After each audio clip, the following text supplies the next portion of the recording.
Dr.MGR Educational and Research Institute, University, Madurai, Chennai. A pleasant good afternoon to all the beautiful souls gathered here. Let me start this lovely moment with a beautiful saying by Sir Abraham Lincoln that also has a bearing on the talk we are all going to listen today.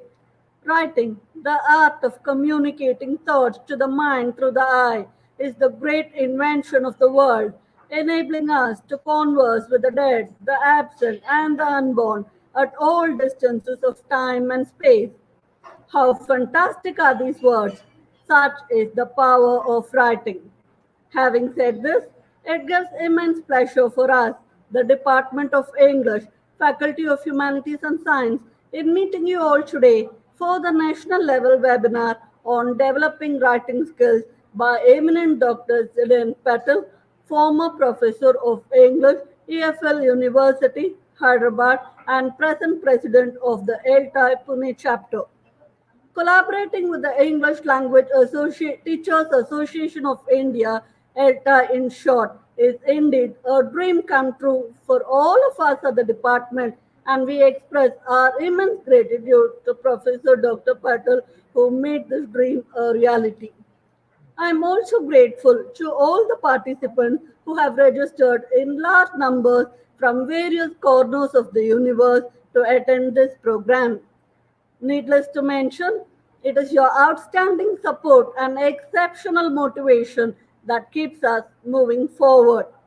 Keep supporting us as always.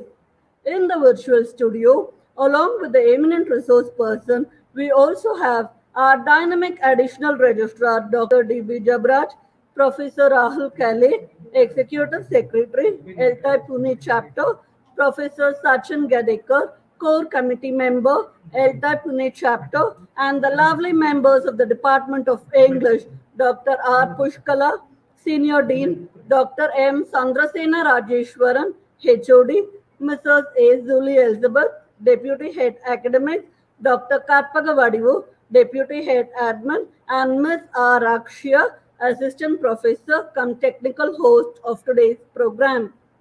Dear participants, I have an information to share with all of you. There will be a feedback link that will be posted in the YouTube chat box at the end of this session.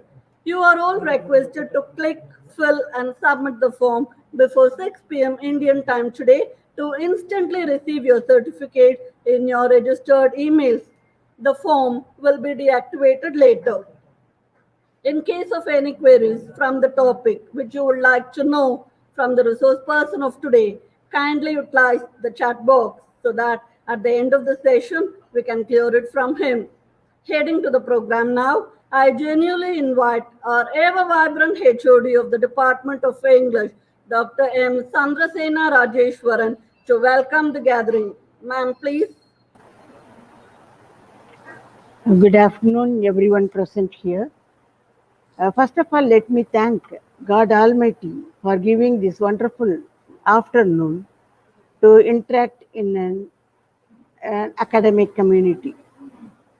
It's an honor and privilege to welcome our chief patron and founder chairman, Dr. A.C. Shanmugam, and our guiding patron and president, Engineer A.C.S. Arun Kumar, to this national level webinar. But for their support and guidance, the department could not have achieved this significant moment of the 23rd webinar. I welcome our most respectful Vice Chancellor, Dr. S. Geeta Lakshmi, our Registrar, Dr. C.B. Palnivelu, and Additional Registrar, H&S, Dr. Malini Pandey, to this national level webinar on developing writing skills. I extend my warm welcome to Dr. D.B. Jabaraj, who is our mentor and guide in the E&S campus, where from the English department functions as a unified force. I reiterate, it is my privilege and honor to welcome our deans, Dr. R. Pushkala and Dr. Mary Thomas, and also our deputy HODs, admin Dr. V. Karpagavadivu and Ms. Julie Elizabeth, academics, to this August forum.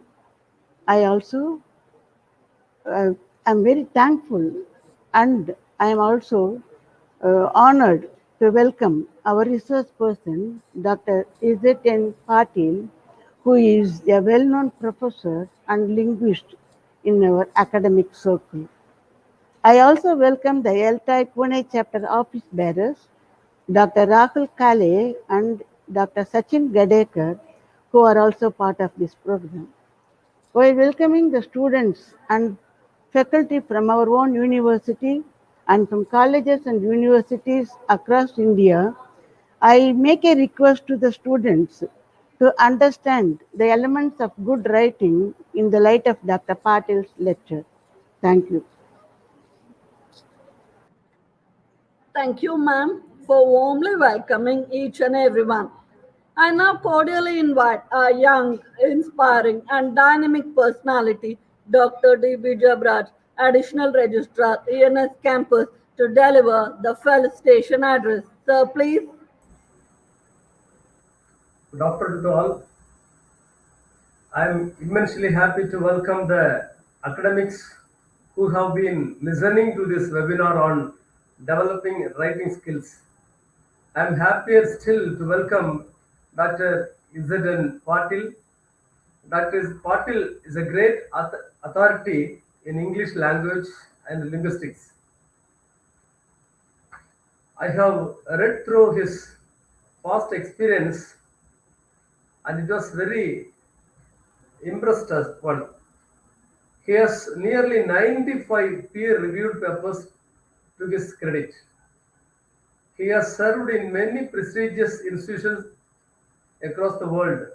As such, he is an authority to speak about the writing skills and its importance to students. I thank you, sir, for being with us to inform about writing skill to the audience. Further, I would like to welcome Dr. Rahul Kale and Professor Dr. Sachin Gaudekar, who are also from ELTAI, English Language Teachers Association of India's Pune Chapter. I would like to mention about the today's program here. This is a collaborative national level webinar organized by the Department of English and English Language Teachers Association of India's Pune Chapter.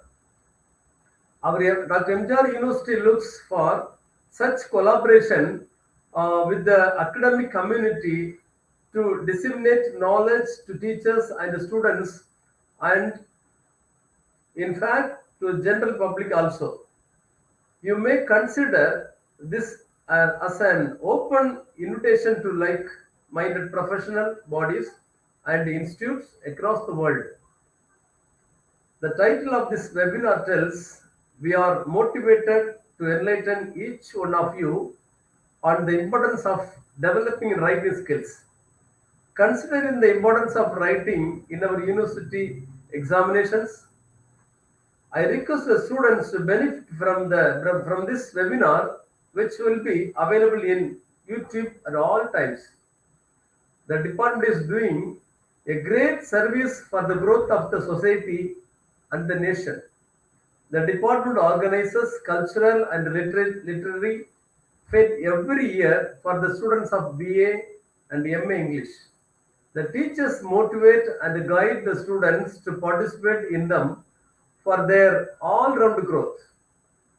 The engineering students of Dr.MGR Education and Research Institute and the students of its associated institutes such as medical, nursing, dental and catering institutes are the beneficiaries of the programs conducted by the English department. I would like to mention here the milestone of the academic this year, milestone of the department. From this academic year, that is 21-22, and that too in the current semester itself, the department introduces BA journalism, and many value added and skill oriented short term certificate courses for the benefit of students who wish to earn while they learn. Here, I would like to mention about the Senior Dean Dr. Pushkala and the Dean Dr. Mary Thomas also need to be appreciated at this moment for their motivating and guiding all the faculty to work as a team for the success of this program. Really, I congratulate the head of the department, Dr. M. Sandrasena Rajeshwaran, for holding such online webinars and motivating and guiding all the faculty to work as a team for this national level webinar. At this occasion, I wish to appreciate Dr. Harshini Rajkumar, Professor in charge of Research and Publications of the Department of English, for coordinating this event with the assistance of Dr. V. Karpahodi, Deputy HOD of English Department Admin, and Mrs. A. Julie Elizabeth, Deputy HOD of this Department Academics. It is my duty to felicitate the young tech survey faculty like Ms. Akshaya, Ms. Indra, and Ms. Priyadarshini and other faculty members being the off-screen technical coordinators of the department online program. I wish for many such programs for the benefit of students and the faculty in the days to come. Thank you. All the best. God bless.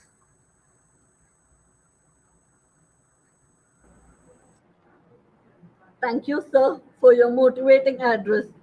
Our Senior Dean of the Department of English, Dr. R. Pushkala, is warmly invited now to talk a few words about our esteemed university, the department, and the significance of this event. Ma'am, please. Thank you, Harshni. Warm greetings and welcome to the resource person, Dr. Patil, Professor Rahul Kale, and Professor Sachin Gatekar, Dr. Jabraj, executives, faculty, and students. I deem it a great honor to speak on Dr. MGR Educational and Research Institute, deemed to be university, and its achievements since its inception in the year 2003, and the successful journey of the Department of English through this period.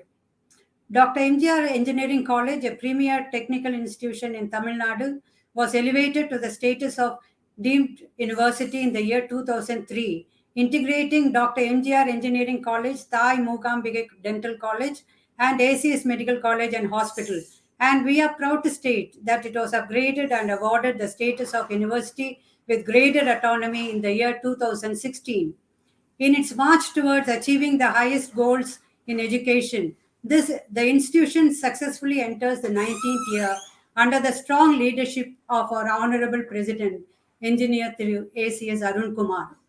These 19 years have been the university achieved several laurels, marked significant milestones, and many a feather added to its cap in its efforts to achieve the status of numero uno among institutions of higher education.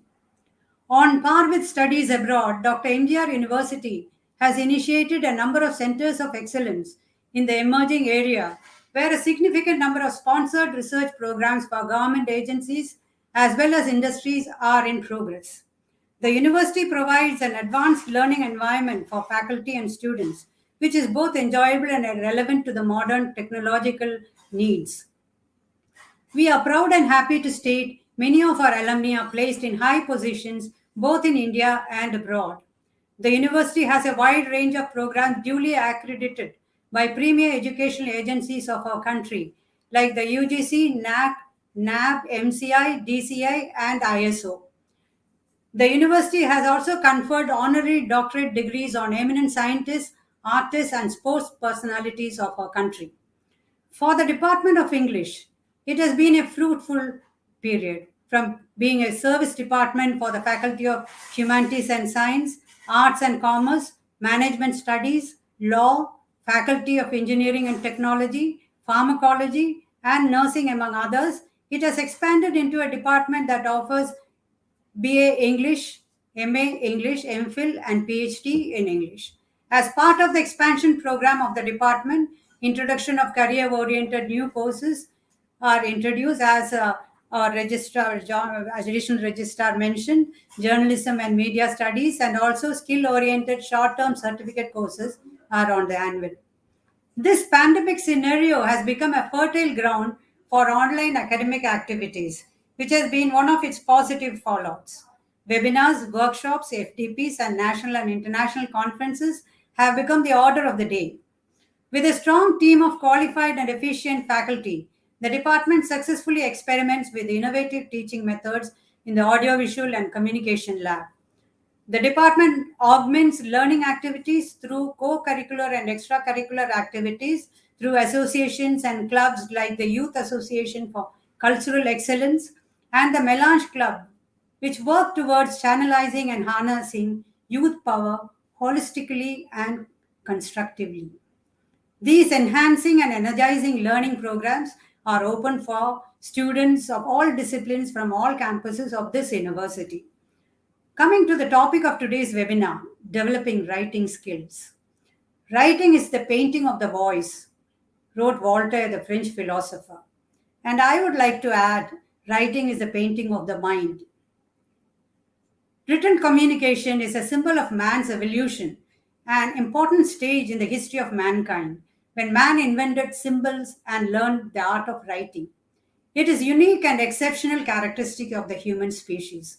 Over hundreds of years, writing has helped individuals to inform, collaborate, communicate, record, and alert others.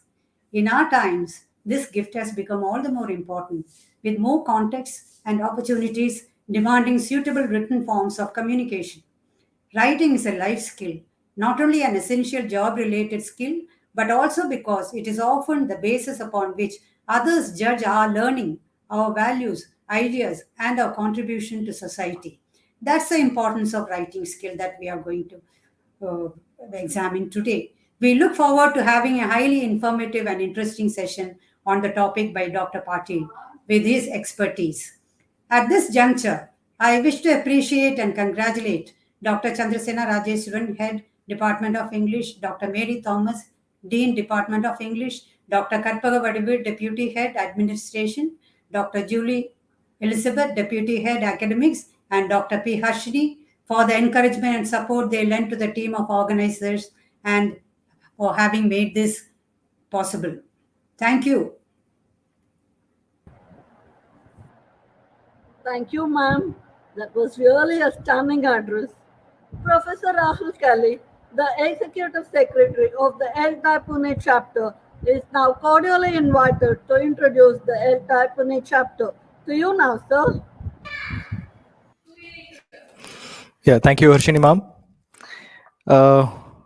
Dr. Jabraj, the additional registrar, and all the representatives of MGR University, Dr. Z.N. Patil, and all the attendees. On behalf of the ELTAI Pune chapter, I would like to begin by rendering very warm welcome to all of you.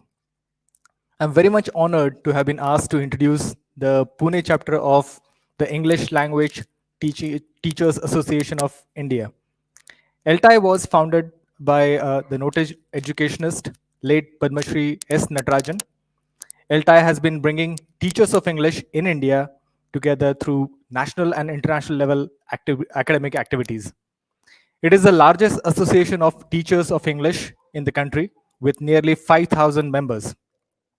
It is an associate of the International Association of Teachers of English as Foreign Language, UK, and the Teachers of English to the Speakers of Other Languages. ELTAI completed 50 years in October 2019, and what a great fortune. In the same year, ELTAI Pune chapter was inaugurated under the leadership of Professor Z.N. Patil.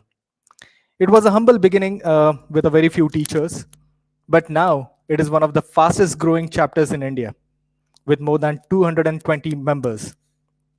Professor Sridhar Gokhale and Professor Prashant Sinha are the patrons of the chapter, and the chapter has proved to be one of the youthful and vibrant chapters under the far-sighted and incredible leadership of Professor Z.N. Patil. I'd like to underline that all the office bearers and the members of the ELTAI Pune chapter uphold the values of teaching profession. This is the strong and stunning attribute of the Pune chapter. The chapter has been conducting workshops and training programs for teachers, students, in collaboration with institutes like the English Language Teaching Institute of Symbiosis, College of Engineering Pune, Tolani Maritime Institute, MIT ADT University in Pune, and the other ELTAI chapters in the country. The chapter is truly living up to its motto, reaching the unreached. During this challenging time, too, the chapter has conducted several online workshops in collaboration with eMelta, Meet, and ELTES. And now we are very happy to collaborate with MGR University, and we look forward to conducting many such academic activities in future. The office bearers of the Pune chapter have been invited by various national and international organizations to conduct sessions for them. Furthermore, the chapter has gone beyond the academic activities and collected funds for the needy ones to meet their hospital expenses fighting against kidney cancer and mucormycosis. And this is about ELTAI Pune chapter. Thank you. Over to you, ma'am. Thank you, sir. That was a great introduction about the association that has grown leaps and bounds across the world. The time to get know about our honorable resource person, Dr. Zumbarlal Patil, has finally arrived. I now invite Professor A. Julie Elizabeth, Deputy Head Academics, to introduce him to us. To you now, Julie, ma'am. Thank you, Dr. Harshini. A very warm greetings to one and all connected here. I would like to start my talk with a beautiful quote by Brandon Sanderson. The mark of a great man is one who knows to set aside the important things in order to accomplish the vital ones.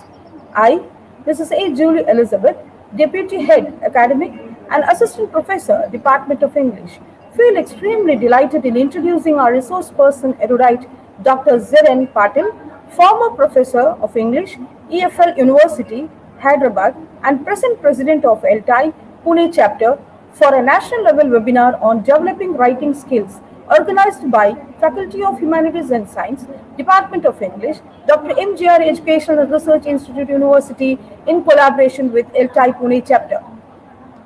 Professor Dr. Z.N. Patil is presently the President of ELTAI, English Language Teachers Association of India, Pune Chapter, India. He has taught English languages, linguistics, and literature at several schools, colleges, institutions, study centers, and universities in India and abroad for 47 years. He retired as Professor of English and Head of the Department of Training and Development English and Foreign Languages, University, Hyderabad, India. Since then, he has freelanced in India and abroad.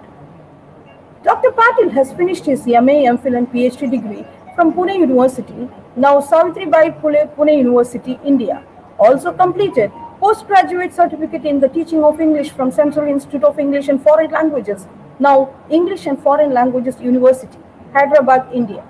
He was awarded British Council Scholarship in 1990 and did a diploma in TESOL and masters in TESOL from University of Edinburgh, UK. His area of interest is English language teaching, pragmatic, stylistic, teaching language through literature, teaching English to multilingual and multicultural groups, teaching English to speakers of other languages, using support materials to teach English, employability skills, motivation, classroom management, teacher development, materials development, and new varieties of English.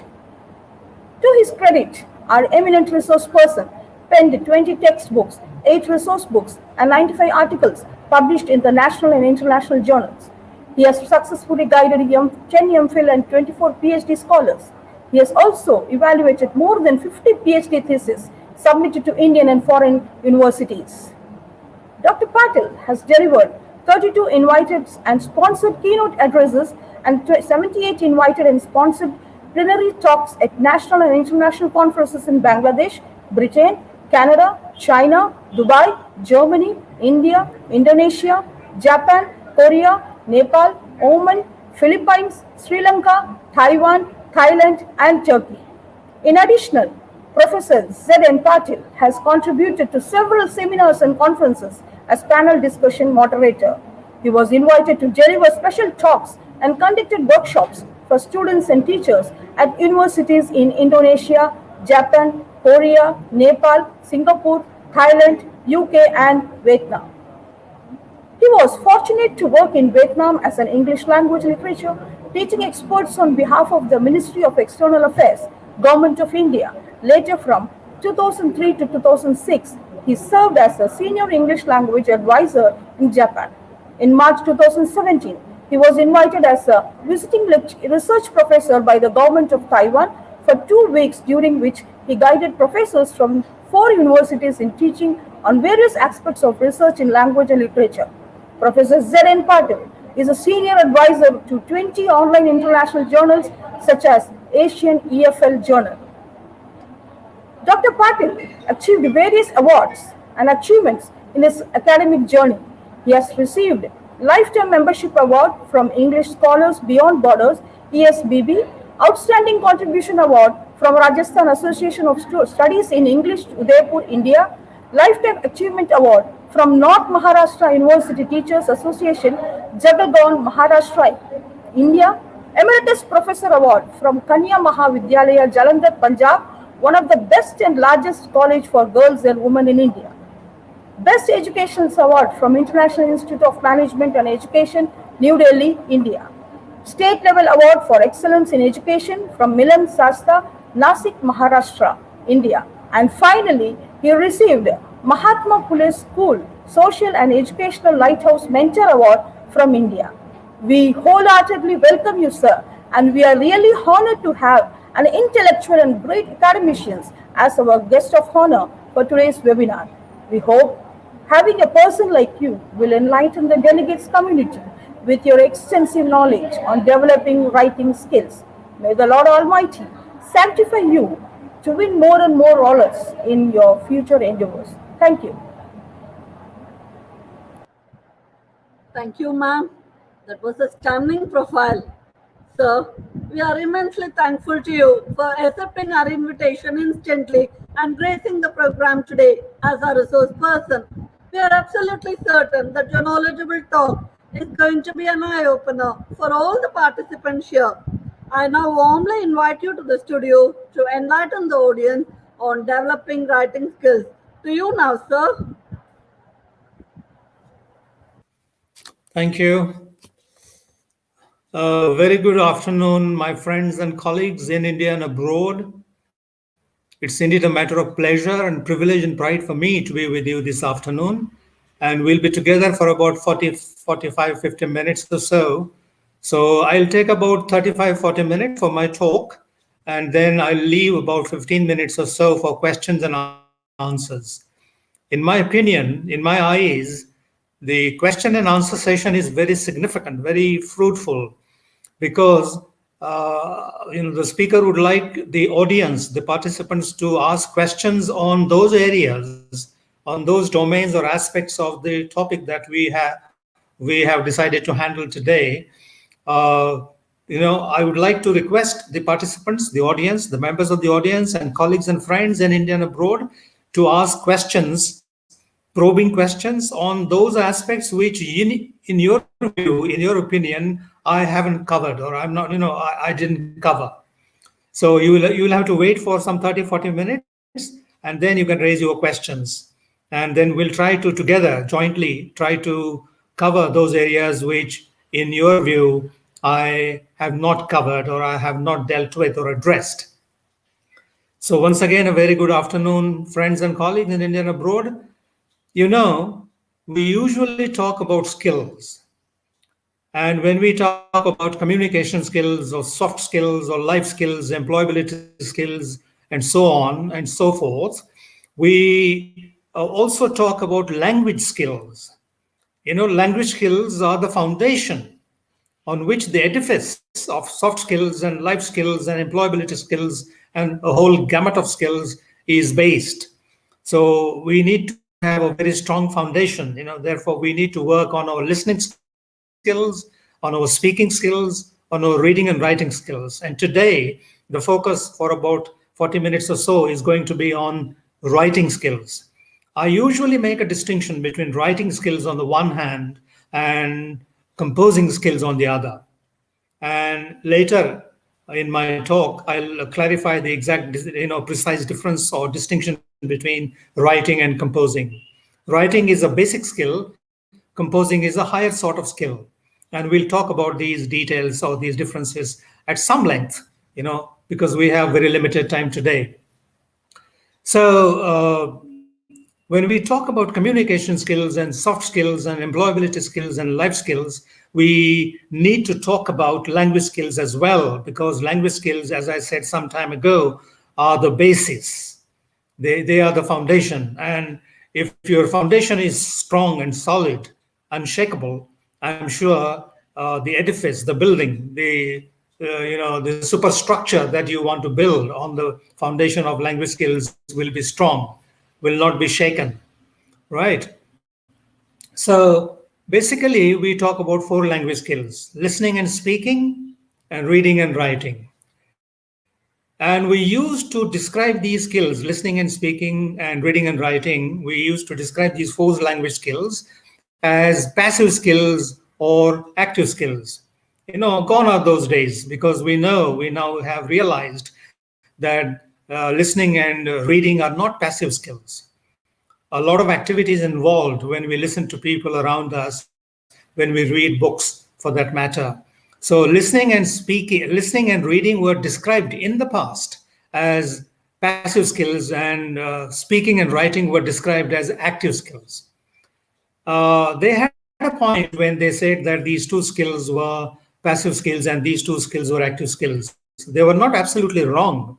So they had their own intention, they had their own perspective, their viewpoint, and they were not mistaken. But we went one step ahead and we said, no.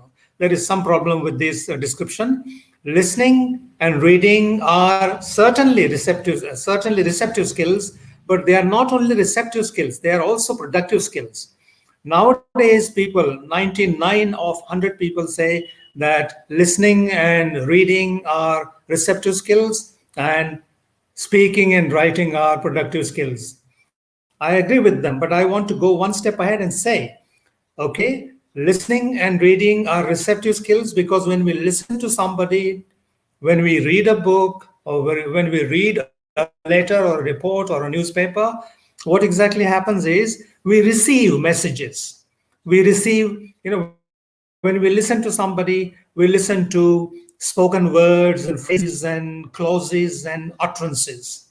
When we read something when we read something on the screen, laptop screen, or on in a notebook, what happens is we receive written words, phrases, clauses, and sentences. When we talk about speaking, we use the word utterances. When we talk about writing skills, we use the word sentences. So there is a difference between utterance and sentence. All right, utterance on the one hand and sentence on the other hand. Utterance refers to spoken mode and sentence refers to written mode. So, in my opinion, listening and reading are not passive skills. They are receptive skills because we receive spoken words, phrases, and sentences, utterances. We receive written words, phrases, clauses, and sentences. So these 2 skills are receptive skills, but they are also productive skills. Why am I saying that listening and reading are productive skills? What is it that we produce when we listen to somebody or when we read a text? When we listen to someone or read a text, we produce meanings. As some critics say, meanings are not in the text. Meanings are in the minds of the listeners, in the minds of the readers. So listening and reading are interactive skills. When I read a book, when I read, for example, Julius Caesar or any short story or one-act play or a poem, what exactly happens is I interact with the text, and the text also interacts with me, because the text is a lifeblood of the author, of the creative writer.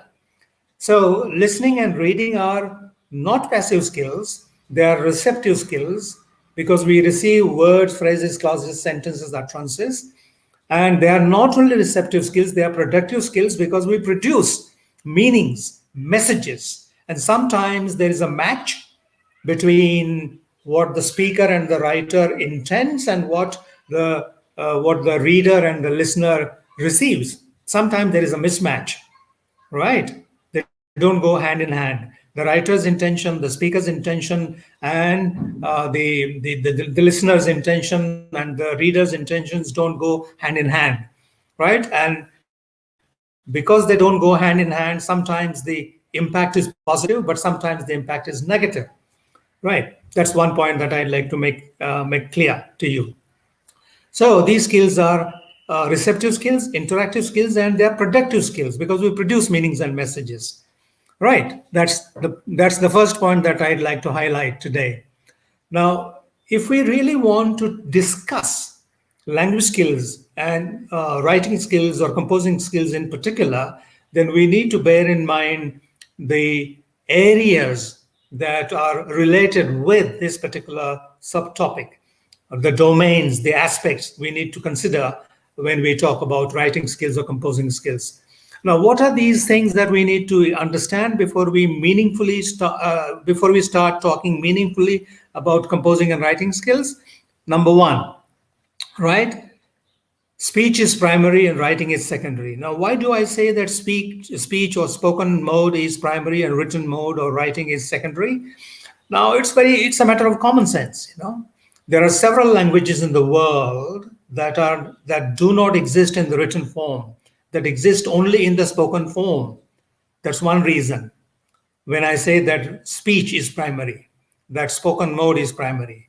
Many languages in the world exist only in the spoken form, though they don't exist in the written form. That's one reason to claim that speech is primary. Secondly, when a baby is born, he or she start listening to sounds uttered by family members and neighbors and relatives and so on and so forth, and they try to imitate. Babies try to imitate and produce words, phrases, clauses, sentences in that particular order, right? We can't expect a baby to produce an utterance, a grammatically correct utterance. So the order is very important. First, the baby tries to utter some sounds, and then words, and then phrases, and then clauses, and then utterances. So, a child first begins to speak, and then later may or may not begin or learn how to read and how to write. It depends on whether the child is sent to school or not. So many languages in the world exist in the spoken form and do not exist in the written form. A child first begins to speak and then may or may not begin to read and write.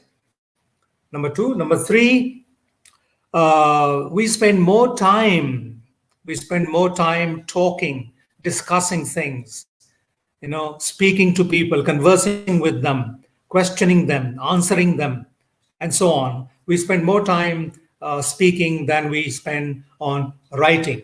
So in that sense, also writing is secondary and speech is primary.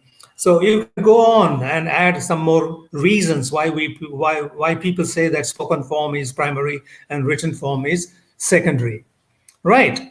So we said a few things about skills and whether they are passive or active, whether they are receptive or productive, whether they are interactive, and so on and so forth. And then we also saw that speech is primary and writing is secondary.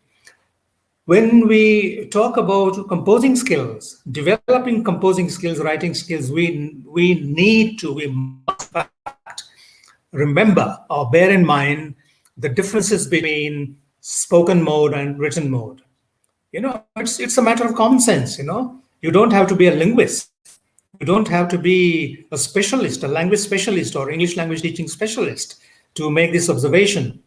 Even illiterate people can say that, and you can test this. You go to a village and you use very frozen, very formal kind of language when you're talking to your close friend, and I'm sure you will be ridiculed.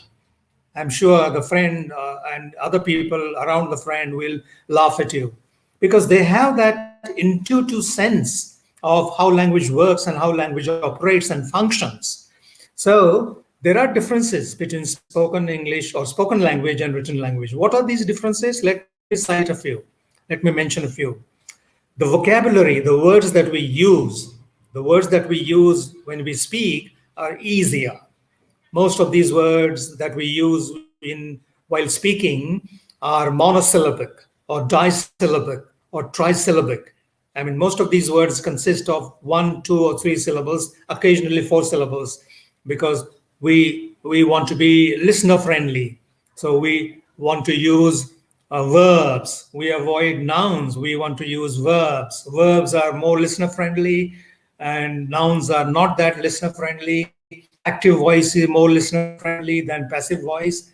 Long words are not listener friendly. Short words and short sentences are more listener friendly. A sentence which consists of 16 to 20 words is a listener friendly sentence. Those sentences that you find in legal discourse or legal language are not friendly at all, because by the time you reach the end of the sentence, you've forgotten most of the things that were there in the beginning or in the middle of the sentence, because the sentence starts at the top of the page and ends or concludes at the bottom of the page. That's the case of legal discourse or legal language.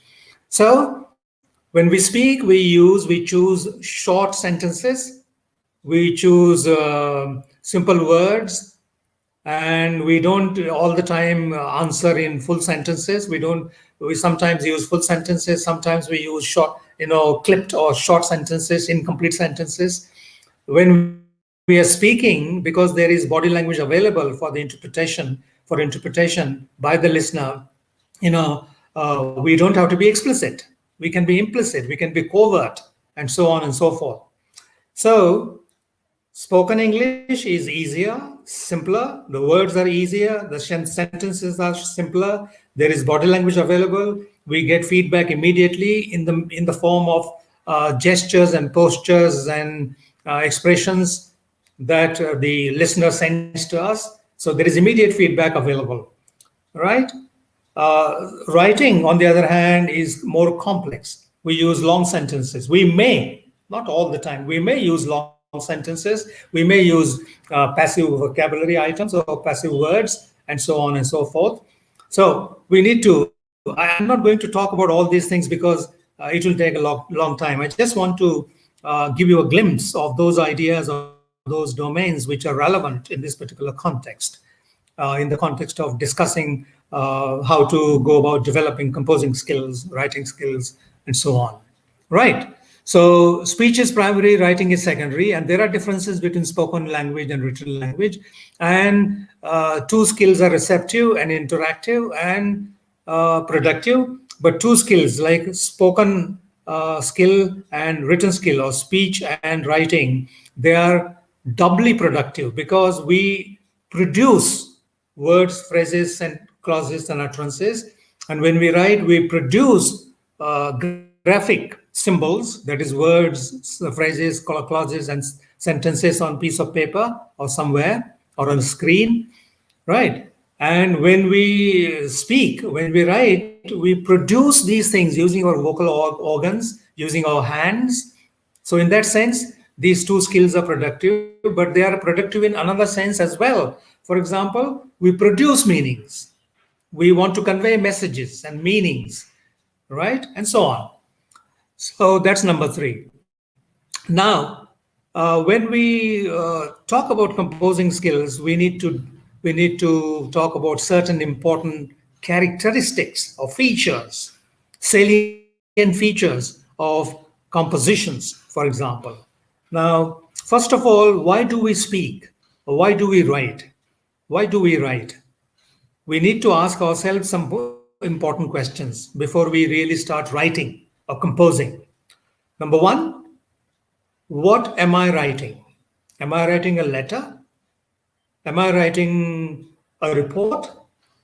Am I writing a short story or flash fiction or a nursery rhyme? What is it that I'm writing? Number 1, what am I writing?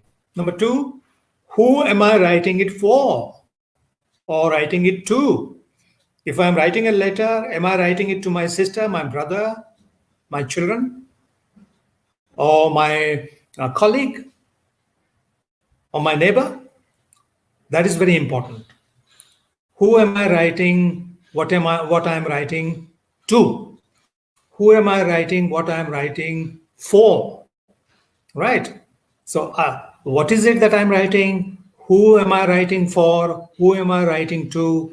And why am I writing? Because every time we say something, every time we write something about something, we have an intention, we have an objective, we have a purpose, we have an aim.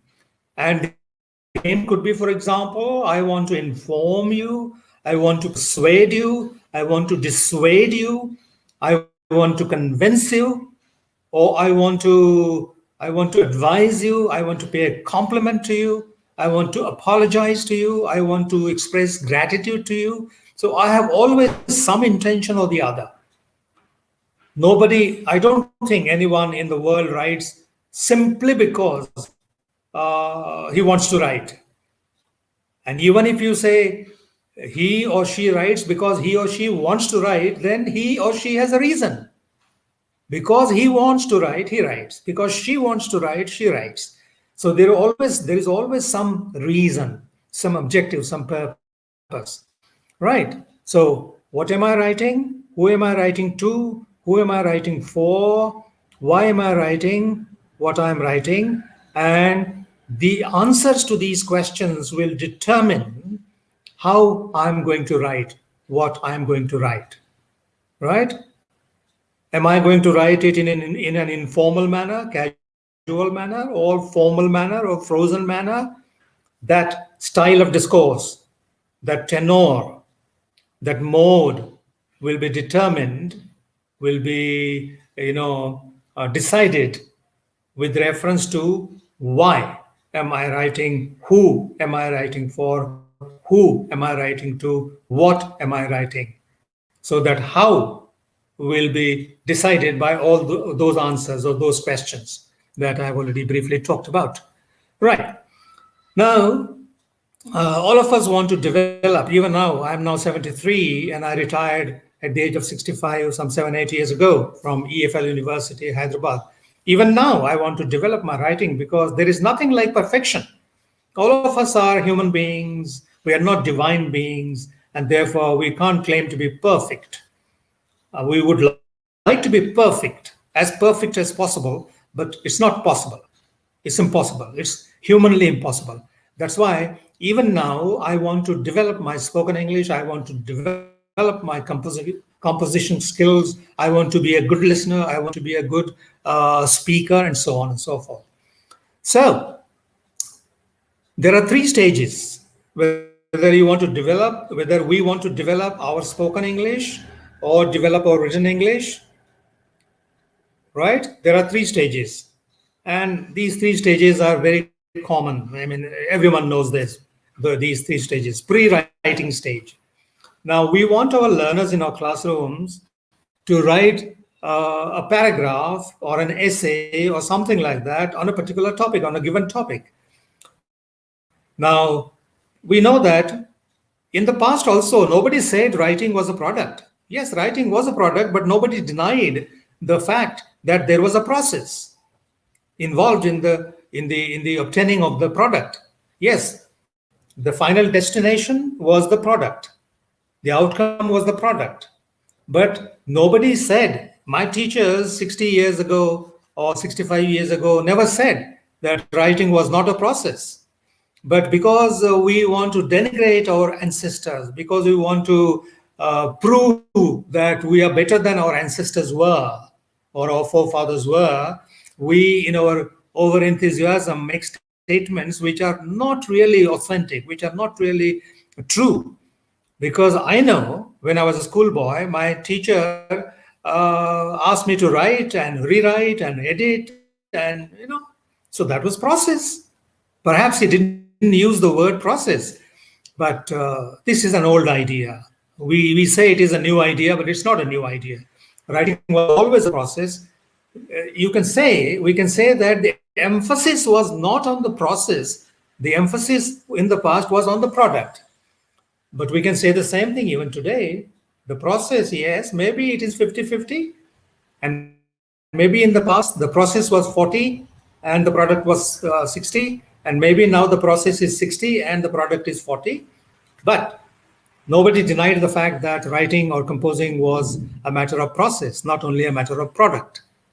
So, pre-writing, we assign a topic to our class and we say, put your heads together, discuss things together, brainstorm together, and think about this particular topic. For example, pollution, or science, blessing or curse, or whatever, any topic for that matter.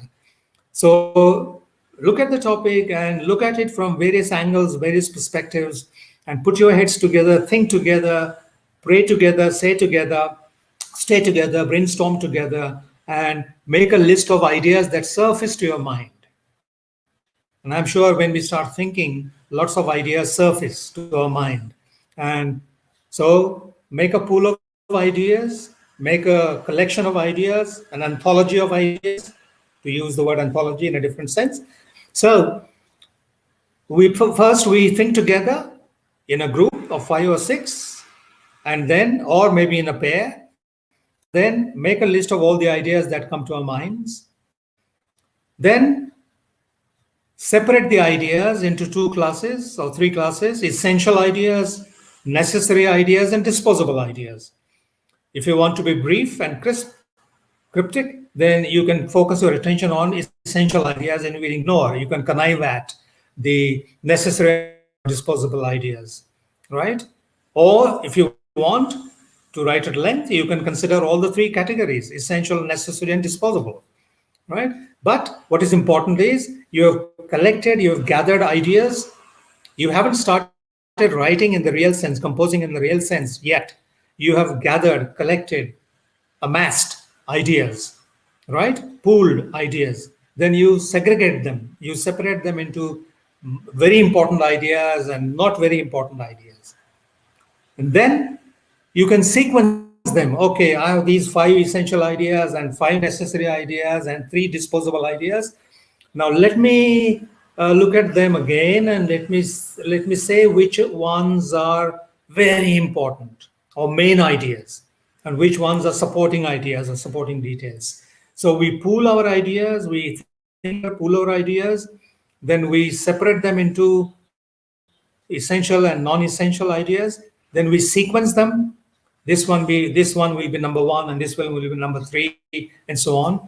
So that is what we do when we do the pre-writing activity, right? Then we actually start writing.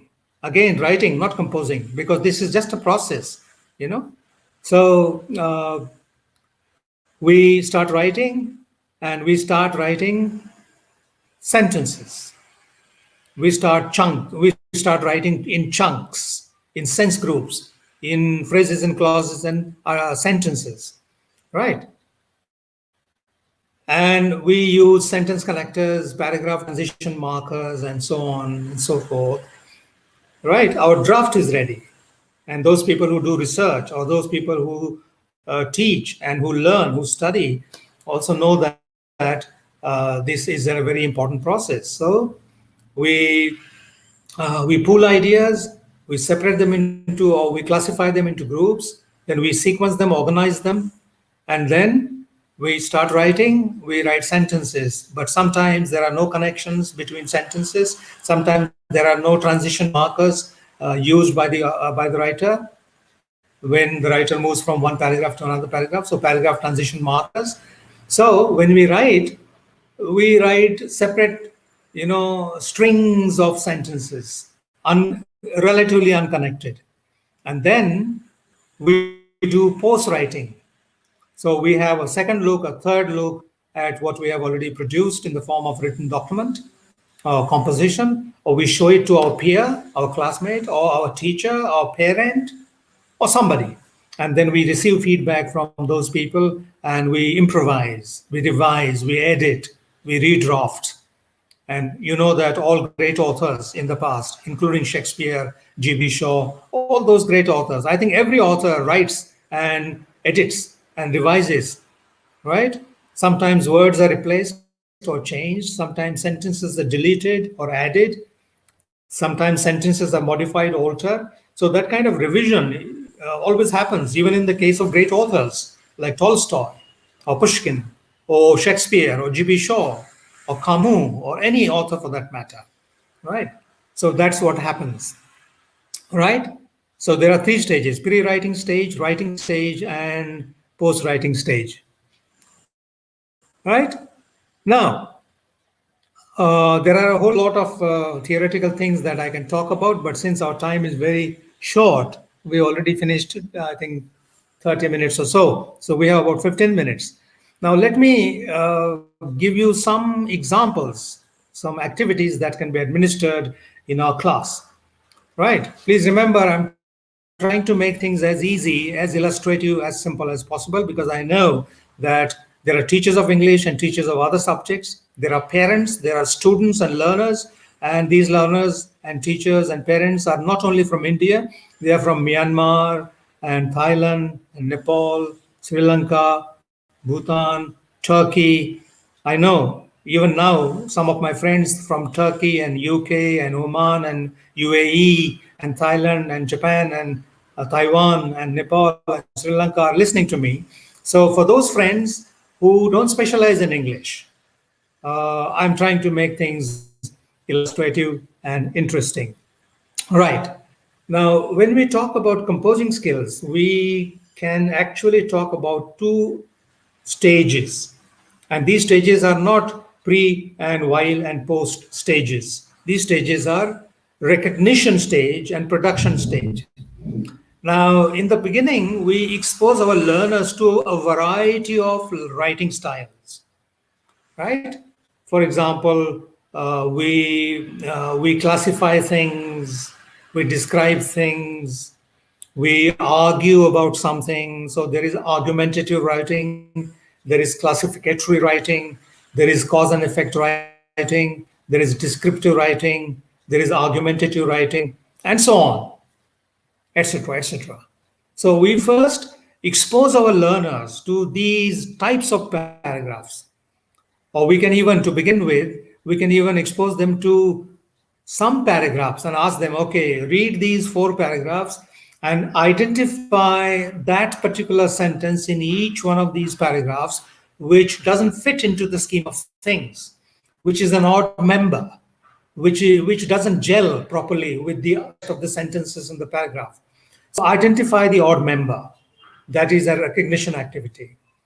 Or identify the type of paragraph, whether it's a paragraph of classification or definition or argumentation or cause and effect, etc., etc.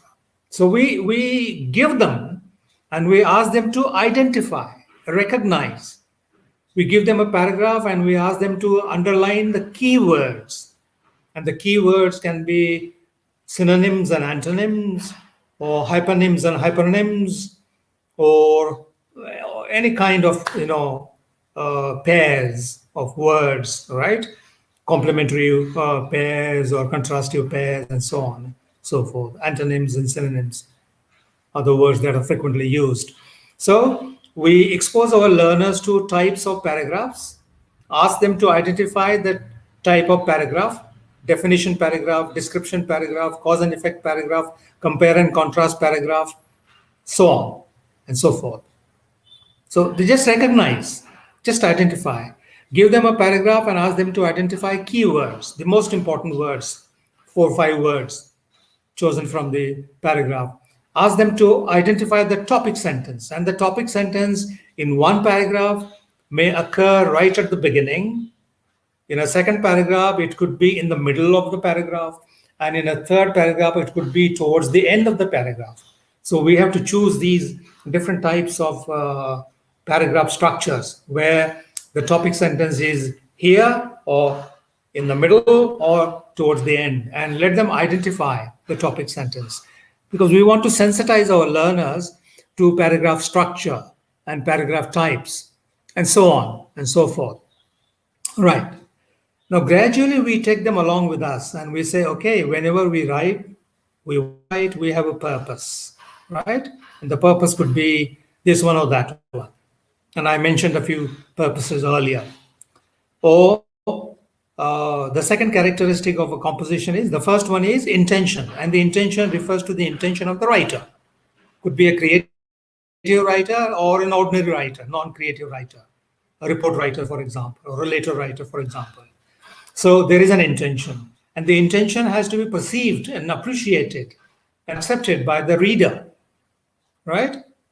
In terms of vocabulary, if the vocabulary is very difficult, if the structures are convoluted, serpentine structures, zigzag structures, then the reader will find the paragraph or the type of writing that he or she is reading rather cumbersome, rather troublesome. So intention, the author has an intention, and that's why he or she writes about something. The reader has to the reader must accept or reject. It depends on the type of writing and whether that particular argument is palatable to the reader or not, right? For example, Salman Rushdie wrote satanic verses, and his intentions were not acceptable to a particular community, right? Similarly, Naslima Tasreen in Bangladesh wrote Lajja, and her views were not palatable to that particular community. So the intention is there all the time, but that intention has to be accepted or rejected or appreciated by the reader. So intention, acceptance, and whenever we write, there is some sort of information or misinformation. It could be information, accurate information, it could be misinformation, wrong information, depending on the motive, the intention of the writer. And we know that you can't accept in toto whatever is written in a country like China, for example, because a whole lot of things are involved. So what you read is censored, is edited and edited and edited several times. Each word is examined, each sentence is examined, and whatever is suitable for the political system in that particular country is accepted. Otherwise, it is suppressed, right? It is just removed, forgotten. So there is an intention, the author has an intention, the intention has to be understood, accepted, or whatever by the reader, and there is some sort of information or misinformation. As far as the Doklam conflict between India and China was concerned, or as far as the Ladakh problem is concerned, the border dispute is concerned, there is a lot of misinformation.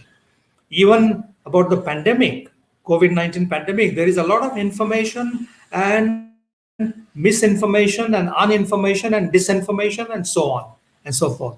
So there is some information, misinformation, disinformation. Intention, acceptance of the intention, information, situation. There is some situation, whether you take a poem or a one-act play or a novel or a flash fiction or a nursery rhyme, there is some situation. For example, Jack and Jill went up the hill to fetch a pail of water. Jack fell down and broke his crown, and Jill came tumbling after. There is a situation. There is some sort of information, right? So intention, acceptance, information, situation, intertextuality. Like, for example, there are two poems called Daffodils. There is one poem called Daffodil by Robert Herrick. Is it Robert Herrick? I don't remember. Okay, we'll verify that. So one poem by one poet, and the same type of poem by another poet. Wordsworth has Daffodils, and I think Robert Herrick has Daffodils. These two poems are on the same topic, the flower, daffodil flower, but their perspectives are different. Robert Herrick's poem is pessimistic, Wordsworth's poem is optimistic. But there is some sort of connection between these two poems that is called intertextuality. And T.S. Eliot, in one of his critical essays, says that there is a tradition, right from, you can take from Marlowe, Shakespeare, and you can come to Harold Pinter, whoever. There is a tradition of playwriting. There is a tradition of fiction writing. So whenever a creative writer adds his or her own work, the whole tradition gets modified to some extent, right? So there is a tradition, and that tradition means intertextuality. all the novels written over the last 1,000 years or so, all the plays written over the last 1,000 years or so comprise or constitute a tradition. And all these works of literature are interrelated in some sense or the other. So that is intertextuality. There is something called intratextuality. When we examine the answers produced by our learners, we are surprised and shocked because there is no connectivity or connection between the first paragraph and the second and the third. They hang loosely, like clothes hanging on a piece of string, without any excuse me, without any relationship. So, intratextuality, that is different paragraphs in a story or different acts in a play hang together. There is some sort of intra connectivity, not interconnectivity. Interconnectivity is another thing. Intra-connectivity is connections within the paragraphs, within one single story, connections between acts within one play. That is called intra-textuality. There is something called cohesion. When we write, we don't write like people who are crazy, who are, I would like to use the word, some other word, but unfortunately, we have to use the word mad. So a madman's writing is different from an ordinary person's writing. All of us are mad. We don't have a sane person anywhere in the world. It only depends when we are mad and why we are mad and with whom we are mad and so on. But all of us are mad to some extent. So sometimes our learners write paragraphs which are not related, right? That is what I mean by intratextuality, right? So there are lots of activities that can be given. For example, I narrate a story, right? Or I carry a story. The story has so many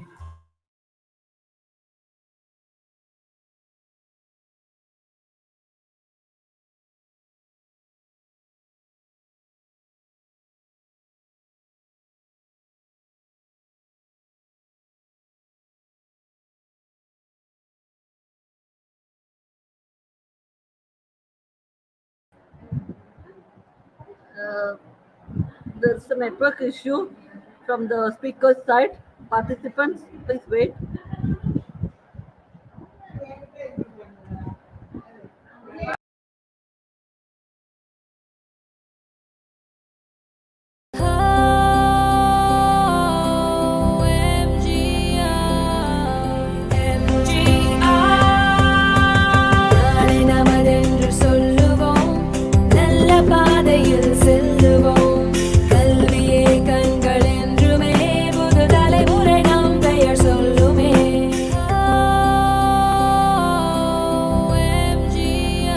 Dr.MGR Educational and Research Institute, University, Madurai, Chennai. Participants, kindly wait. There is some issue on the speaker's side. So we request you all to please wait for a few minutes. Thank you.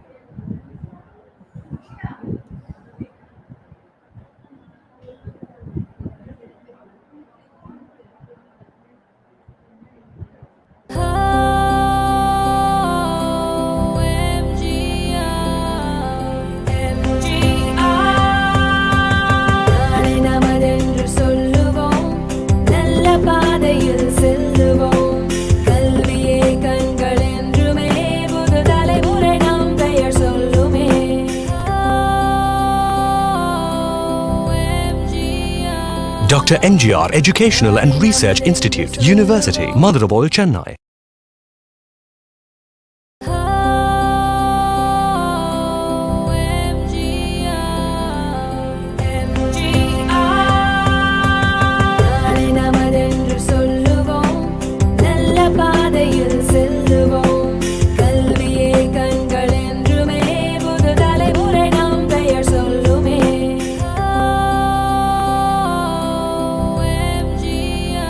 Dr.MGR Educational and Research Institute, University, Madurai, Chennai. The speaker Hello. has arrived. So please continue. I'm sorry, there was some technical snag. Yes, sir, Can you I hear me could now? understand. Yes, sir, you're audible. Please continue. Yeah, I'm sorry, there was some technical problem. Yes, sir, we could understand. Yeah. Please continue, sir. Okay.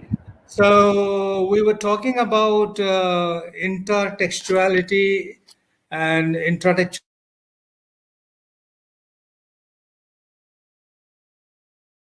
paragraph for that matter, or two scenes in a play, two acts in a play, we need to see to it that there is some sort of cohesion, that the scenes hang together, that the acts stay together, that the paragraphs stand together.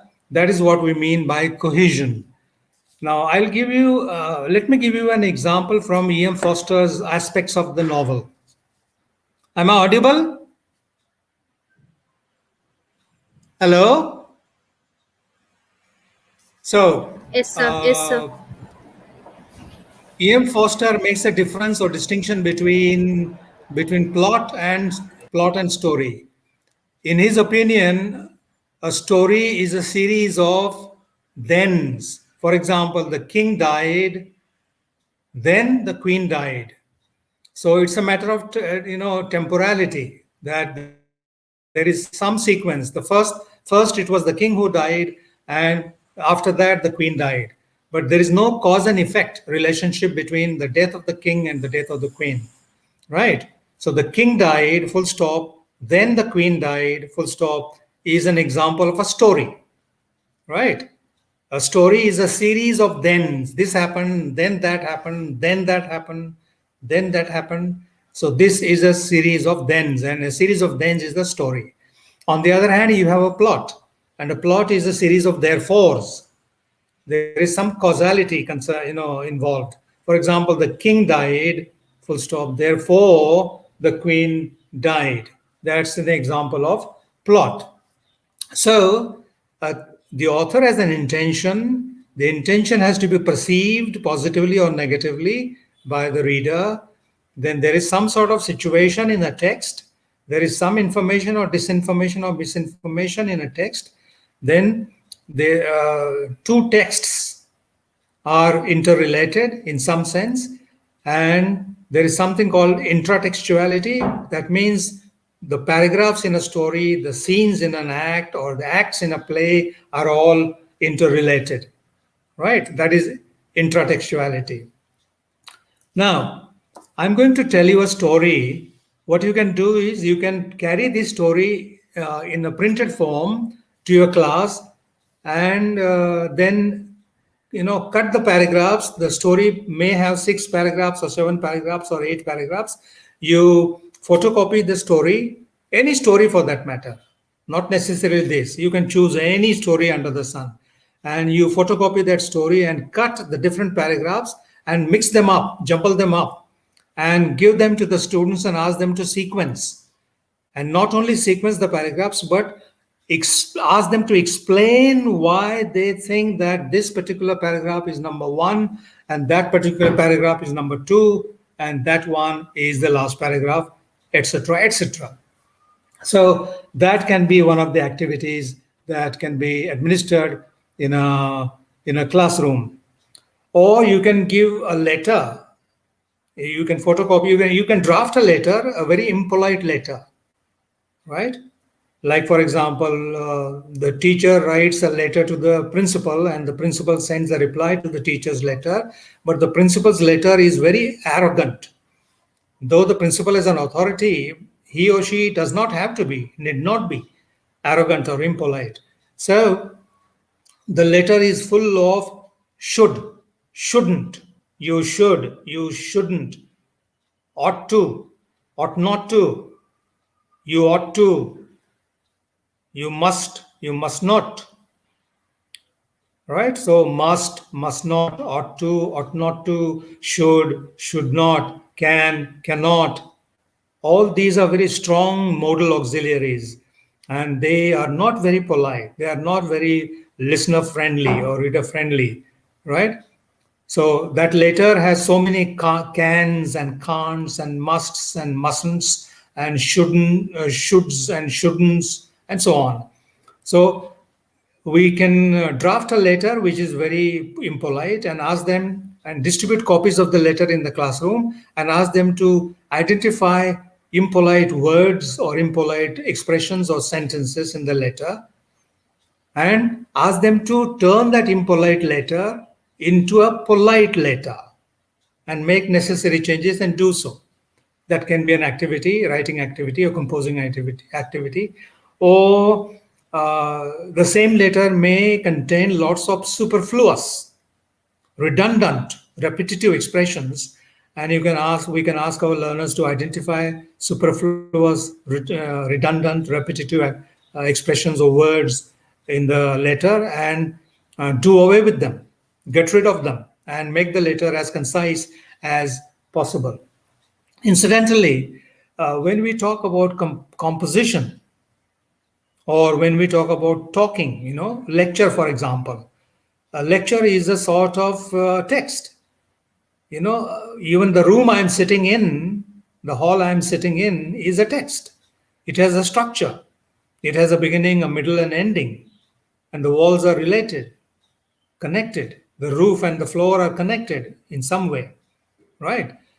So, a movie is a text, a story is a text, and so on and so forth.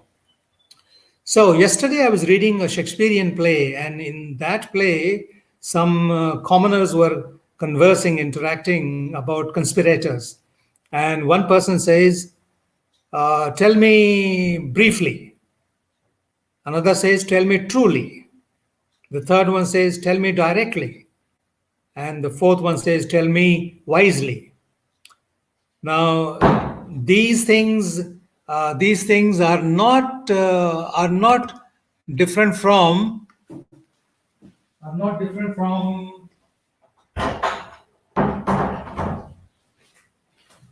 right. So these things are not different from Grice's maxims. For example, Grice talks about quantity, quality, relation, and manner. So those characters in Shakespeare's play, without knowing similar principles, because Grice is a modern thinker, linguistic philosopher. I'm talking about Shakespeare.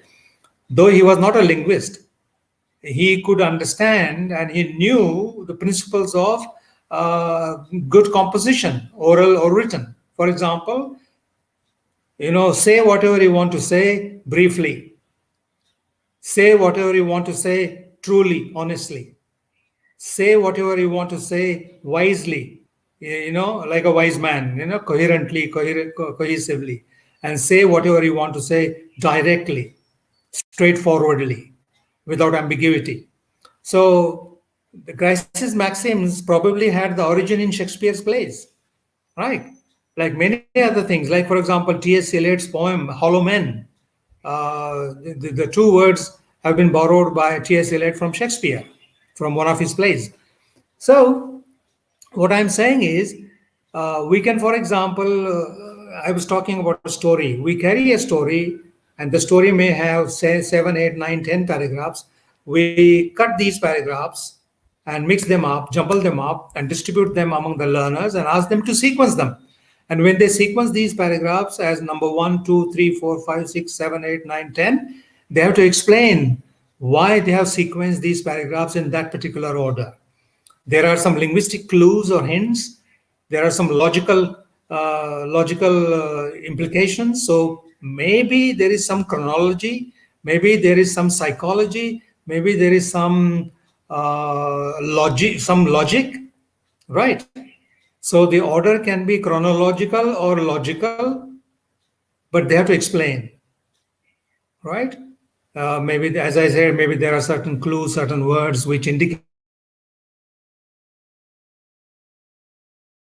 a paragraph. For example, once upon a time, this very expression tells you that it must be the first paragraph.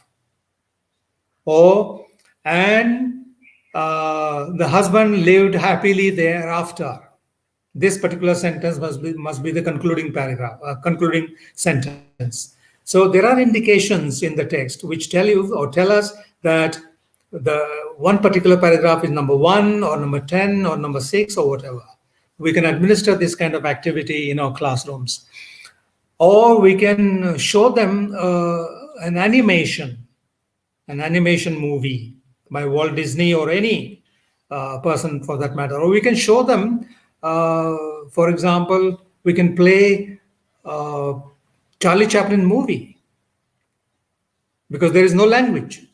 There is only body language. There is no verbal language. There is language, but that is only body language, non-verbal language. So we can show them a Charlie Chaplin movie or a Charlie Chaplin movie clipping, a part of it, or we can show them Mr. Bean episode, or we can show them Laurel Hardy episode, and we can ask them to compose. Like, for example, if there are 40 students in the class, each one of them writes one sentence about that particular shot, right?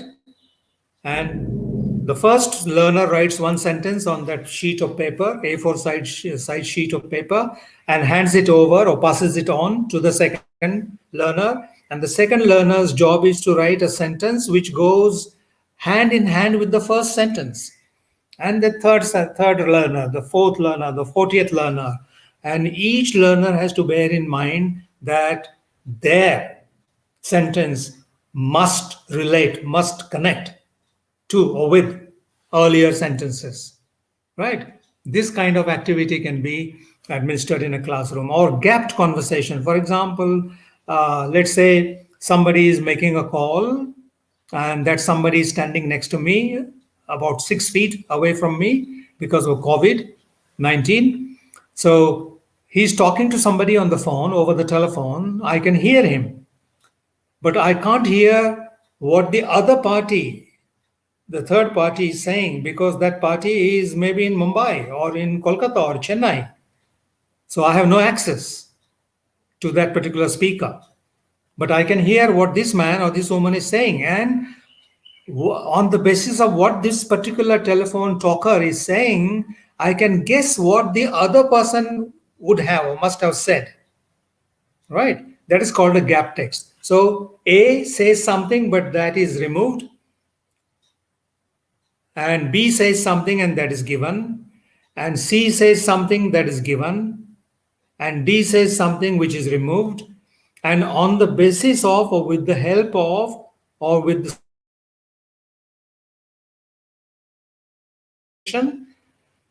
students are supposed to supply or provide those missing bits, those missing utterances in the telephone conversation. So like this, lots of activities can be administered in our writing class or composing class and so on and so forth, right? So I think I've taken nearly 50 minutes or so. Yeah, I think nearly 50 minutes or so. So there are a whole gamut, a bunch of other things that I'd like to discuss with you today, or for you today. But since we need to stop, otherwise you will say, Mr. Patil, you talked about say things briefly, say things directly, say things straightforwardly, say things wisely, but you are not observing these principles, Mr. Patil. You know that our time is 45, 50 minutes, but you're going on and on and on and on. Anyway, so we must conclude this particular session today. And before I hand over the pause to the compere, to the anchor, I would like to make two announcements. Number one, yesterday was Professor Elango's birthday, and Professor Elango is the Executive Secretary, National Secretary of English Language Teachers Association of India. So yesterday was Professor Elango's birthday. So we, the members and office bearers of Pune Chapter, and I suppose the members of MGR University in Chennai, all of us would like to wish Professor Elango belated happy birthday. I hope Professor Elango is listening to me, and we all happiness and success and peace of mind, not only to him but to all the members of his family. That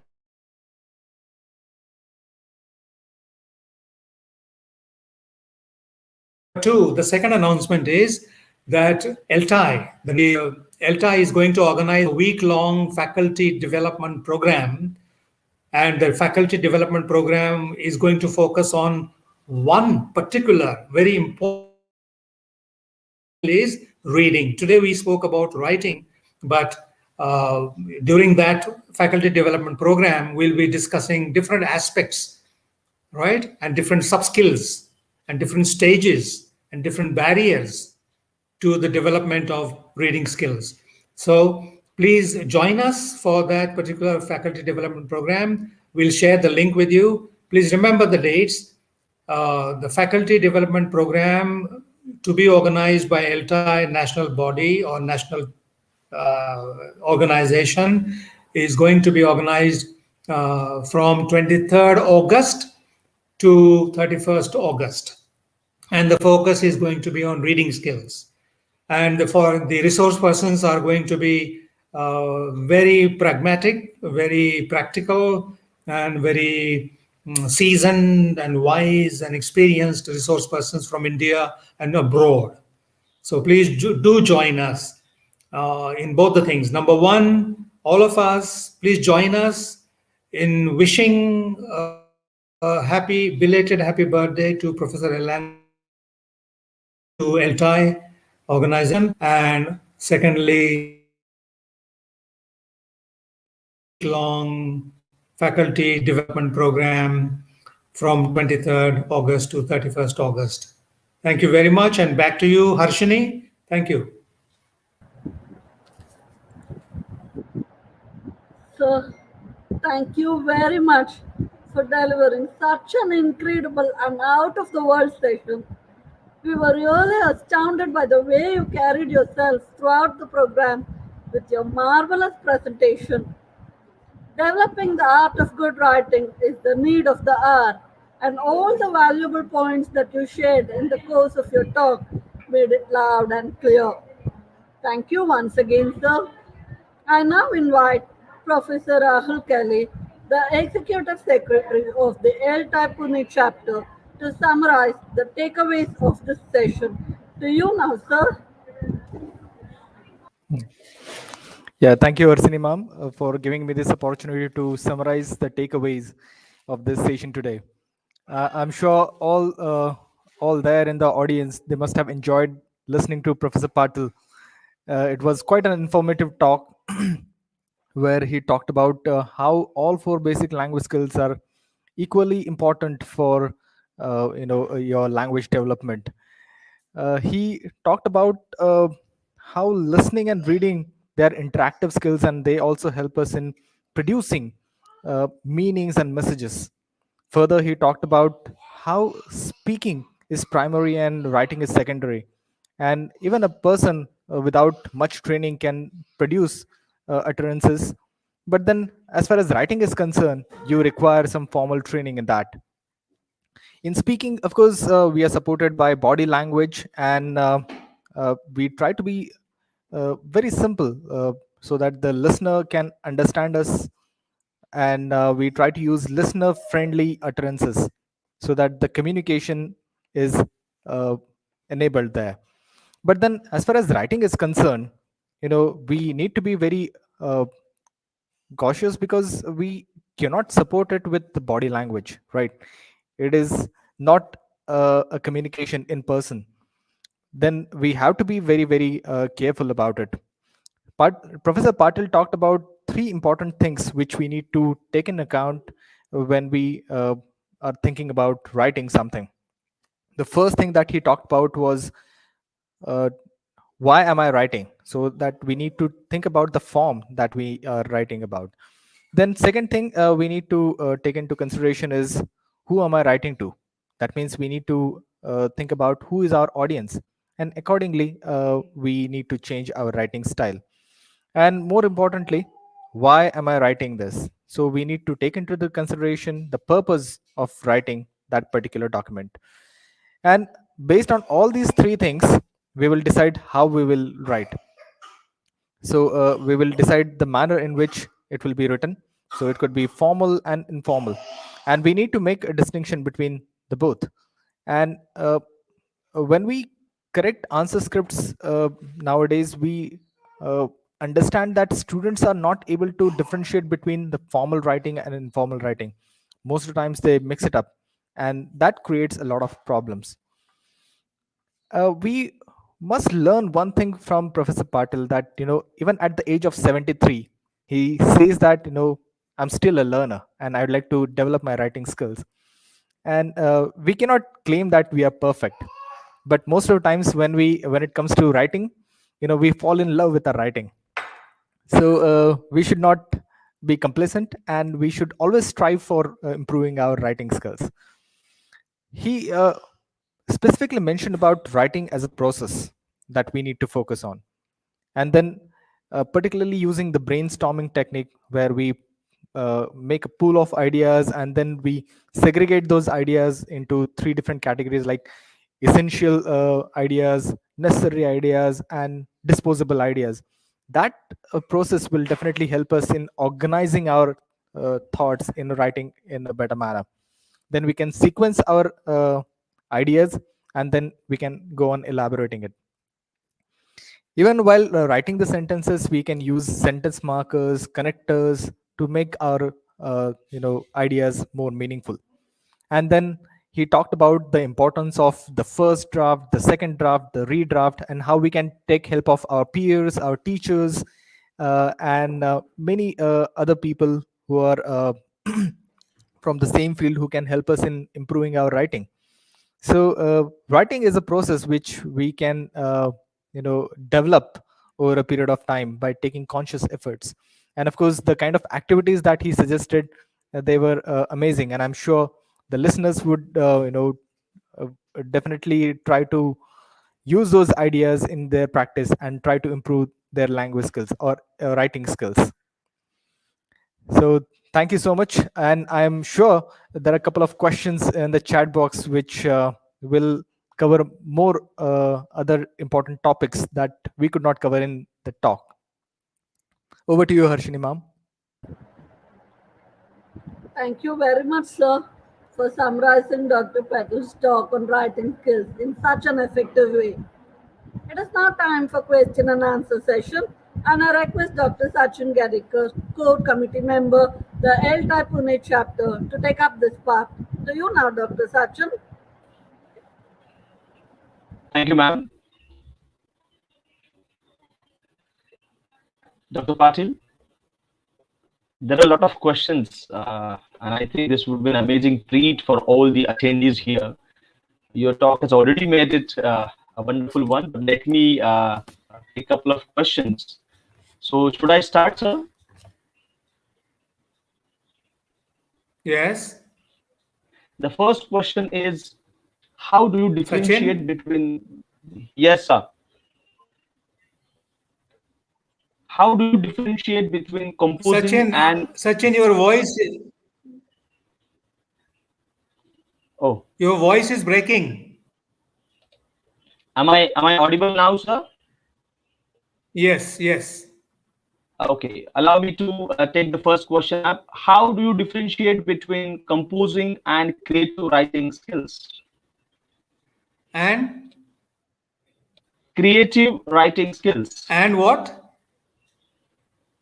Creative writing Hello? skills. No, I'm Excuse sorry, me, I Patil can't sir. hear you fully. Excuse me, sir.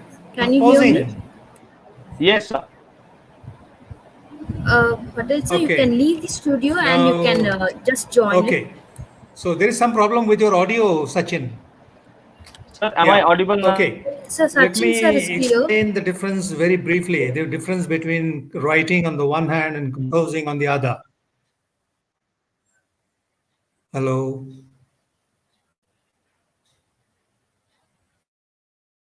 The question.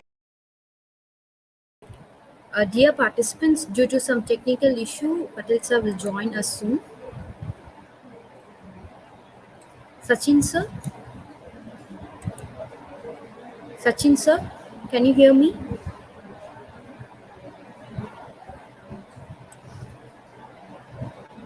Sachin sir, you are muted. Please unmute your mic.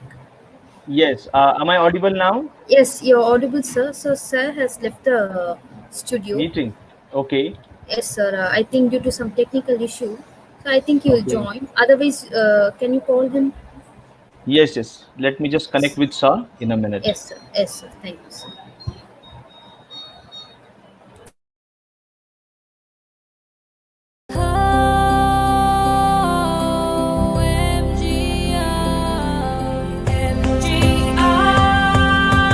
நாளை நமதென்று சொல்லுவோம், நல்ல பாதையில் செல்லுவோம். கல்வியே கண்கள் என்றுமே புது தலைமுறை நம் பெயர் சொல்லுமே.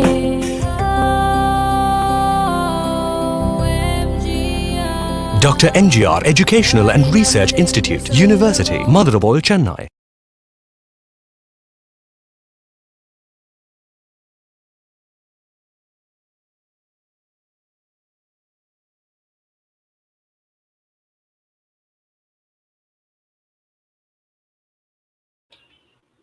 Do we have Dr. Patil here now? I tried to connect. No, sir. He's not there.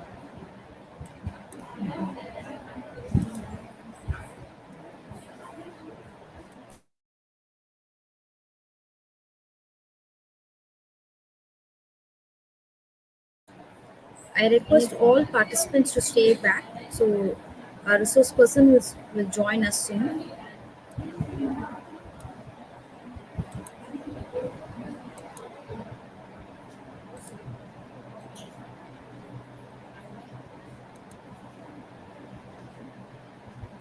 Dear participants, our resource person has joined. Sir, you're muted. Yeah, sir. Hello, sir.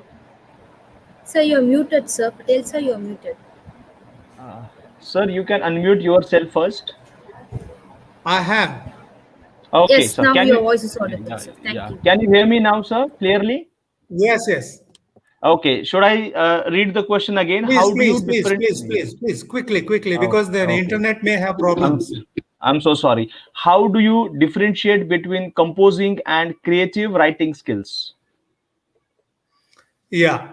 Creative writing skills is an excellent example of composition skills or composing skills, because when a creative author, creative writer composes, he takes care of intention, acceptability, intertextuality, coherence, cohesion, sentence connection markers, paragraph transition markers. So literary works are best examples of composition skills or composing skills, because they have all the ingredients. Literary works have all the ingredients of composition. For example, if I take the last four lines of Stopping by Woods on a Snowy Evening by Robert Frost, right? Can I change the order? For example, the woods are lovely, dark, and deep, and I have promises to keep. The woods are lovely, dark, and deep, and I have miles to go before I sleep, and but promises to keep and miles to go before I sleep. Can I do that? No, I cannot. So I must say, the woods are lovely, dark, and deep, but I have promises to keep and miles to go before I sleep and miles to go before I sleep. But, and. These are indicators. The word but in the second line, the woods are lovely, dark, and deep, but I have promises to keep and miles to go before I sleep and miles to go before I sleep. So these are indicators, but and they indicate cohesion. They indicate composition. If you remove them, it will be reduced to writing. For example, the woods are lovely, dark, and deep. I have promises to keep.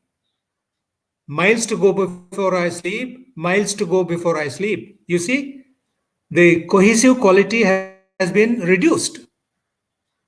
Do you agree with me? Okay. Sachin?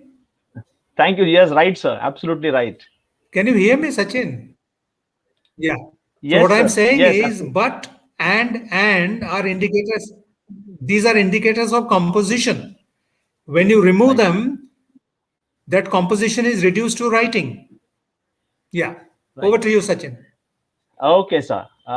Next question is, what is the role of grammar, punctuation, and tone in the writing? How can we improve our writing in terms of grammar, punctuation, and tone? Over to you, sir. Okay. I give you one example of tone. For example, the letter written by the headmaster, the reply written by the headmaster to the teacher. The teacher writes a letter to the headmaster requesting him or her to grant him some casual leave or medical leave or some sort of leave. And the headmaster makes use of can, cannot, must, must not, should, not, ought to, ought not to. So these models are very strong and they are indicative of very unfriendly tone of voice. Just as spoken language has tone of voice, written language has also tone, but that tone is not tone of voice, it's tone of writing. And grammar, of course, is, now suppose you have a choice, right? Are you with me? Yes, sir. Yes, sir. Yes, sir. Absolutely, yes. Yeah. So suppose suppose you have two letters. In the first letter, the tone is the tone of the first letter is very friendly, very polite, but there are some grammar mistakes and spelling mistakes. And you have a second letter where there are no mistakes of grammar and spelling and word choice, but the tone is very arrogant. Which one would you prefer? The perfectly written letter with a bad tone, nasty tone, or a poorly written letter with polite tone? Which one would you prefer? Generally, Sir, people which would one prefer do you prefer? polite tone, sir. Polite tone. Yes, polite tone, because grammar mistakes are okay, spelling mistakes are okay, but the tone, if the tone is very friendly, very polite, very courteous, I'm sure people will mistakes. But there shouldn't be too many. If there are too many mistakes of grammar and spelling, then that will not be a very reader-friendly letter. Back to you, Sachin. Yeah, thank you, sir. There are two questions lined up on the same concept, so I just want to read out them. Yeah. The question one is why there is a trend of using jargon words in writing articles or papers instead of ordinary, simple, understandable words. Is it necessary? The similar question is why editors value Okay. this jargon rich vocab papers more than the ordinary one. So over to you, sir. Okay. Okay. Now let me give my own personal example. My personal example. I have been working as a research supervisor for several years on end, and every time I have a research supervisee, a PhD scholar, I advise them, please don't use long sentences, don't use highly technical words unless they are essential. Like, for example, when you're talking about pragmatics or linguistics, you have to sometimes use some technical words or technical expressions, but as far as possible, try to avoid them and try to write in such a way that your thesis, your research document reads like a novel. I don't advise my supervisees to use researcher. Many universities are stupid and they say, no, you cannot use the word I. No, we are so allergic to the word I. It's a bad word. They say, why do you think I is a bad word? Sachin is a researcher and he's talking about himself. He's talking about his own research. So why can't he say, I chose the topic and I read so many books and this is what I have to say? But they say, no. My goodness, you are a sinner. You are killing the albatross like in the ancient mariner, in Coleridge's Mariner. Why don't you use the word researcher? So on one page, you use the word researcher 15 times. The researcher, blah, blah, the researcher, blah, blah, the researcher, blah, blah, the researcher, blah, blah. Why? You cannot separate the dance from the dancer. Sachin is the dancer, and I know he's a good dancer. I have watched him once or twice dancing in ELTIS at a program. So Sachin is the dancer, and you cannot separate him from his dance. Can you? No, you can't. Similarly, you are the researcher. So how can you separate you yourself from your research? It's your research, your thesis, your objectives, your hypothesis. Then why do you have to say the researcher thinks that the objectives are, the researcher thinks that the hypotheses are? That's stupid. I don't agree with them. I don't agree with them. Thank you, sir. Thank Back you, to sir. you. Can we Back take, to you. yeah, can we take a couple of more questions, sir, please? Yeah. No problem. No problem. Yeah. Welcome. An interesting, yeah, one more interesting question. Writing is an individual activity. Do you agree? That's the Everything question. is an individual activity. Everything is an individual activity. When you read a text, your reading is an individual activity. When you speak about something, your speech is an individual activity. When you listen to somebody, your interpretation of what that person is saying is an individual activity.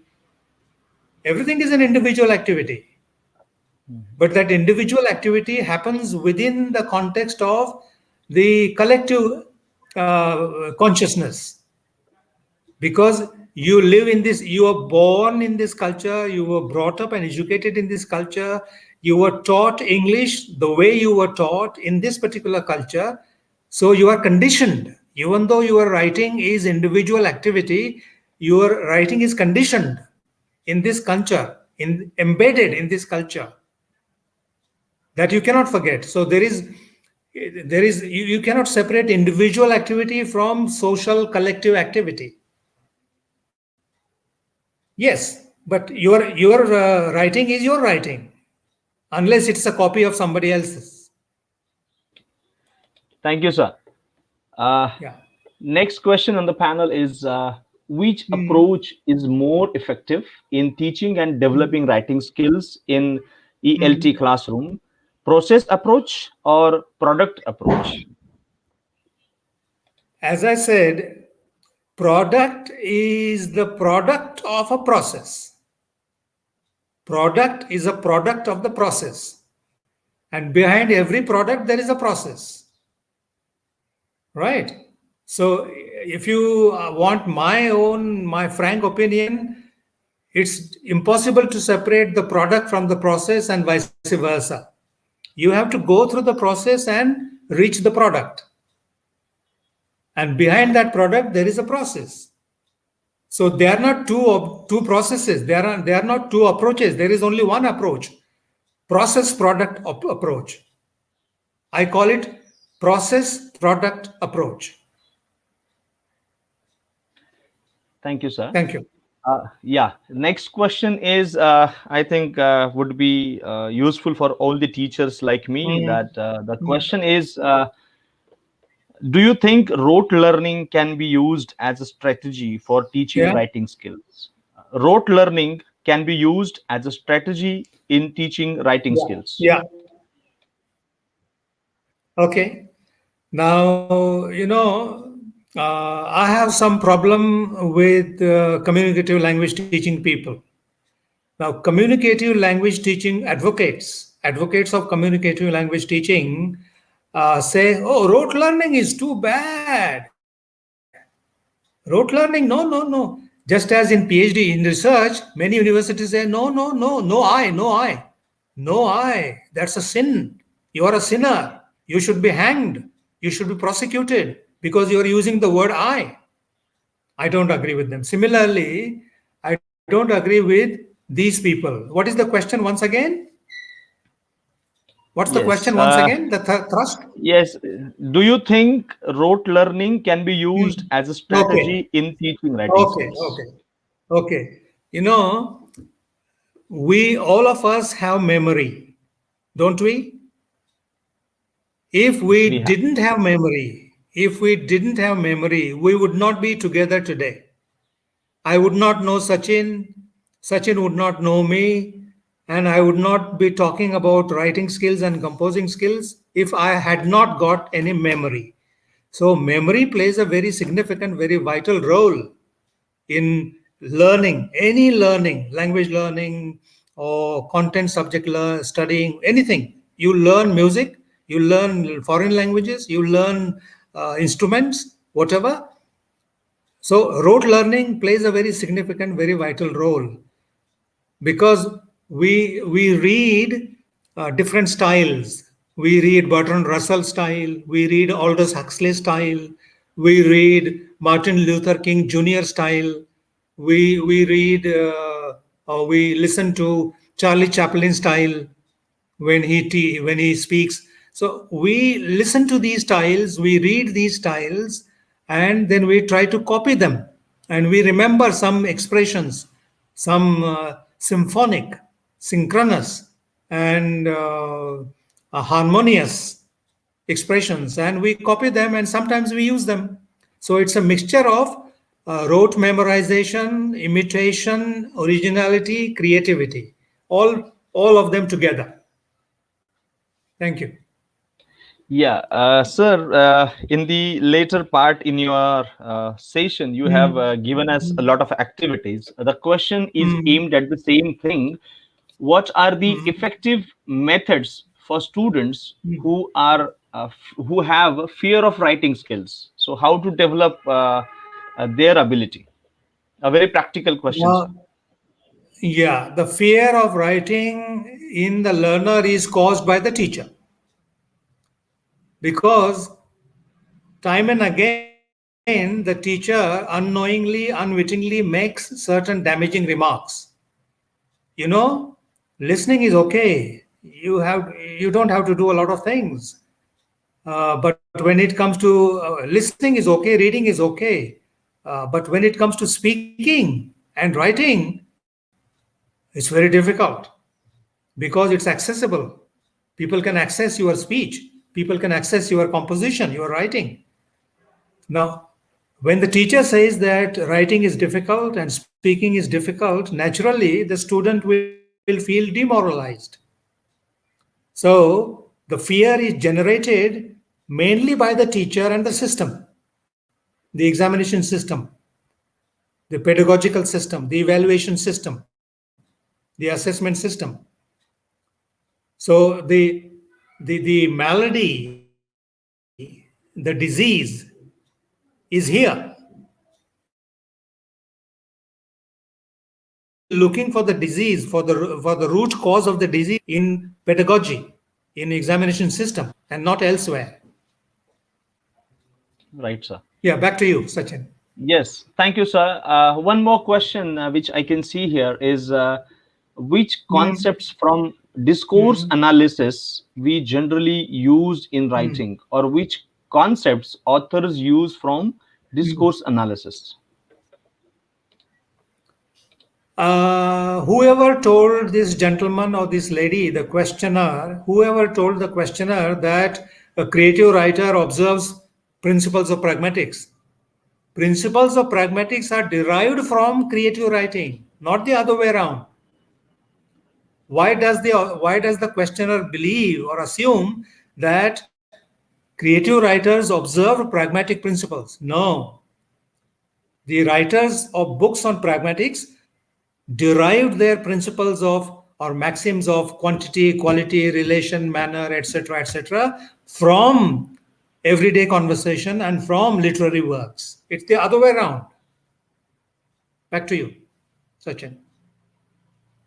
I think last question of the day from the session, sir, and the question is, sir, how can you differentiate between writing in the examination and creative writing in terms of product? You are comparing two odd members, like you are comparing a monkey with an elephant, right? Or you are comparing a monkey with with what is that? The animal that moves with sloth, sloth. That animal on the tree moves very slowly, very slowly. So this gentleman or this lady is comparing the sloth with the monkey. The monkey can jump from one tree to another tree, from one branch to another branch, and very flexible, very agile, very active. And that is creative writing. The sloth is the examination composition, right? So you have a text and there is a question on the text, and you have memorized that content or that answer to some extent, and you go to the examination hall and throw it off, vomit it, to use a rather bad word, right? So there can be no comparison between the two. Creative writing is creative writing, and Sachin knows it well because Sachin is a creative writer. I am also, to some extent, a small creative writer. Sometimes I write in English, sometimes I write in Marathi, some poems here and there. So that's a pleasurable, enjoyable process. But the writing an answer in an examination hall is not a pleasurable activity. Is there anyone here listening to me who says that she or he enjoys writing answers to questions in the examination hall? I don't think so. Absolutely. I don't think so. Yeah. Thank you very much, Sachin. Yeah, thank you, sir. Whatever technical glitches we had in between, I think this question and answer session has compensated for that. So thank you so much for answering all those questions in detail. I'm sure that the audience must have got great insights from the session itself. Thank you, sir. May I now hand over the session to Dr. Harshini once again? Do you have any idea as to how many people and how many people are attending this webinar, and where are those people from? Which countries? Of course, India main. Yeah. Do you have any idea, Harshini? Dr. Harshini, you can answer this. Yes, sir. Probably, yes. How many people are attending this? Okay, sir. Okay, sir. Sure. All over the world. Okay, sir. It's okay. Thank you very much, Dr. Sachin and Dr. Patil. Special thanks to our resource person, Dr. Simbarlal Patil, for patiently and efficiently answering all the questions posted by participants. It is now time to express our earnest gratitude to everyone who supported, guided, and extended their fullest cooperation for the successful conduct of today's webinar. We have Dr. Karpagavadivu, Deputy HOD Administration, who is eagerly waiting to impress us all with her vote of thanks. I warmly invite her. Ma'am, please. Thank you, Harshini ma'am. Happy evening to all. Gratitude is a sign of noble soul. I, Dr. Karpagavadivu, Deputy Head Admin, Department of English, Humanities and Science, Dr.MGR Education and Research Institute, University, to propose the vote of thanks to all who contributed to make this national level webinar on developing writing skills a grand success. I would like to thank our Dr. A.C.S. Shanmugam, Founder Chancellor, Engineer A.C.S. Arun Kumar, Honorable President, for the greatest support and guidance. Our sincere gratitude to our Provost, Dr. G. Gopalakrishnan, Dr. Geeta Lakshmi, Vice Chancellor, for the encouragement. I would like to thank Registrar Dr. C.B. Palanivelu, Dr. Malini Pandey, Joint Registrar, HNS, for the constant support. I wish to place my sincere thanks to Joint Registrar even Dr. L. Ramesh, Dr. D.B. Jabraj, Additional Registrar, for that motivation. I would like to thank Dr. R. Pushkala, Dean Literary Seminary, Dr. Mary Thomas, Dean English, Dr. M. Chandrasena Rajeshwaran, Head Department of English, Mrs. Julie Elizabeth, Deputy Head Academics, for their stewardship, vision, commitment towards this program. My heartfelt gratitude to the eminent resource person, Professor Dr. Z.N. Patil, former Professor of English, EFL University, Hyderabad, present President of ELTAI, for his wonderful presentation. My sincere thanks to Professor Rahul Kale, Executive Secretary, ELTAI, Pune Chapter, for briefing the Pune Chapter. I also thank Professor Sachin Gadega, Core Committee Member, ELTAI, Pune Chapter, chairing the session. I wish to thank Dr. R.P. Harshini, Mrs. Akshaya, Department of English, for the effort to make this event a grand success. Before concluding, let me express our sincere gratitude and appreciation to the faculty members and dear students who have raised the occasion with their presence. Thank you. Thank you, ma'am, for expressing it in a beautiful way. Appreciation is the highest form of encouragement. Our resource person, Dr. Patil, has done an extraordinary job of enlightening the participants from all over the world with his profound knowledge and deep abilities. It hence becomes a bound privilege and duty on behalf of our esteemed university to appreciate him for his selfless sharing of knowledge to the academic community. I request Ms. Akshaya to display the appreciation certificate of our resource person through this virtual studio.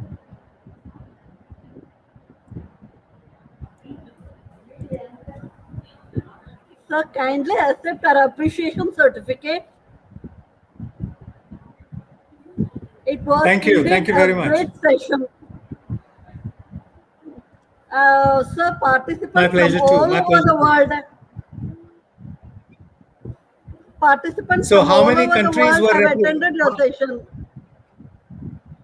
How many countries were represented, by the way, Harshini? Which countries? Thank you, sir. No, you don't have that? Sir, Anyway, so will you send me a video recording? yes, sir. Yes, sir. Will you Sure, sir. send me We a will send you recording? the. Yes, sir. We will send you the YouTube link, sir. Yeah, you can send it to me immediately. Yes, sir. Can you? Yes. Yes, sir. Yeah, please send it to my email and WhatsApp. Thank you very Okay. much, Yes. sir. Thank you so much, sir. Yeah, thank you. Thank you, Ms. Akshaya. Dear participants, for your kind information, the feedback and assessment form is now active in the YouTube chat box. You are requested to complete and submit the form before 6 p.m. today to instantly receive your certificates in your registered email. Later, the form will be deactivated. We also would like to inform you all that this video will be ever available in our YouTube channel for you to view at any moment from the comforts of your place, get benefited, and also share it with friends and colleagues. We have now come to the fag end of the program, and we are totally assured that all would have gained the needed knowledge out of the topic. With the satisfaction of presenting a stately webinar of international relevance, we wish to sign off and hope to meet you all in the next program. Keep supporting us as always, dear participants, and don't forget to submit your feedback form and also subscribe our YouTube channel, Department of English, Dr.MGR Educational and Research Institute, for further updates about our programs and videos. Stay safe and stay healthy. Thank you.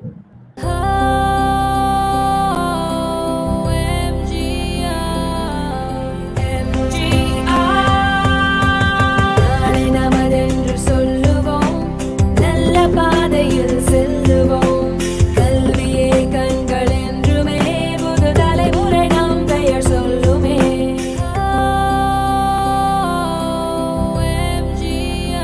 Dr.MGR Educational and Research Institute, University, Mother of all Chennai.